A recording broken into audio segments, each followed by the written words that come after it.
And police audio indicates juvenile suspects are connected to recent crimes in Anne Arundel County in Baltimore. This afternoon, Meade High School in Severn went on lockdown after police say a student stabbed another student. The victim was taken to the hospital.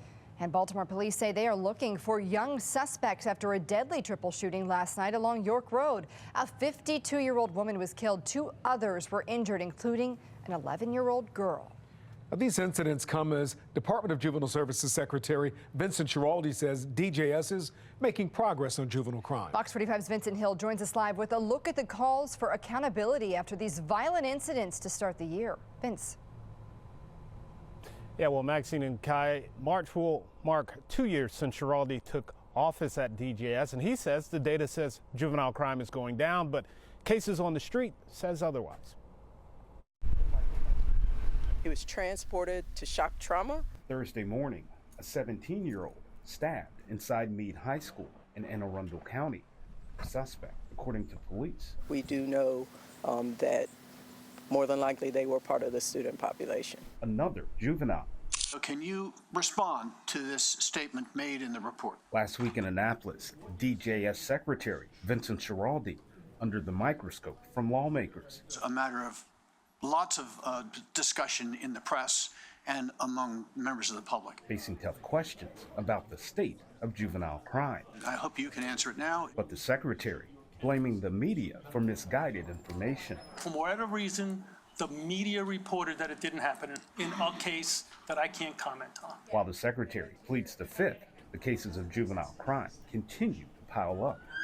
I need some units over 454. We got a cutting, we got this suspect, and we got a knife.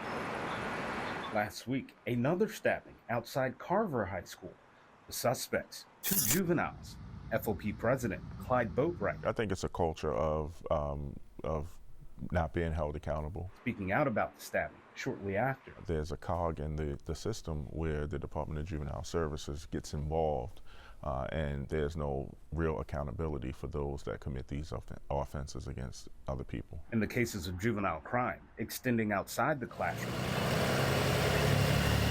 In a triple shooting that left 1 woman dead Wednesday. I got a description. Juvenile, probably possible juveniles, 2 juveniles. The shooters, possible juveniles.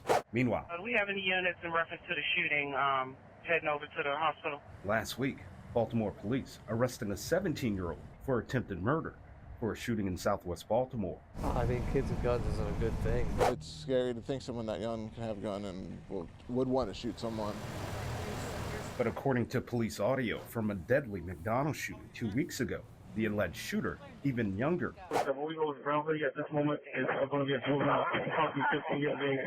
A person of interest matching that description, seen here just before the shooting that killed 38-year-old security guard Jamal Davis in front of his 17-year-old son. Mom, he's bleeding out, he's bleeding bad, it's not stopping. As her search for justice continues in Baltimore. I hope that my kids at least get justice and they find the young man that did it and everybody else that was involved in it.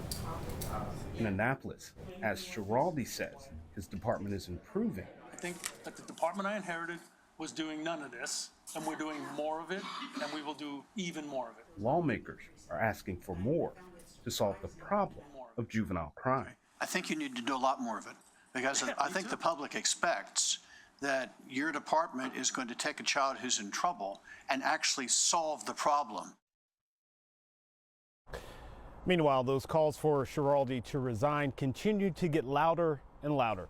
We're live tonight in Baltimore. Vincent Hill, Fox 45 News. I'm Kai Jackson. Thank you for watching. Here's another video to watch. Also, please take a moment to subscribe to our channel.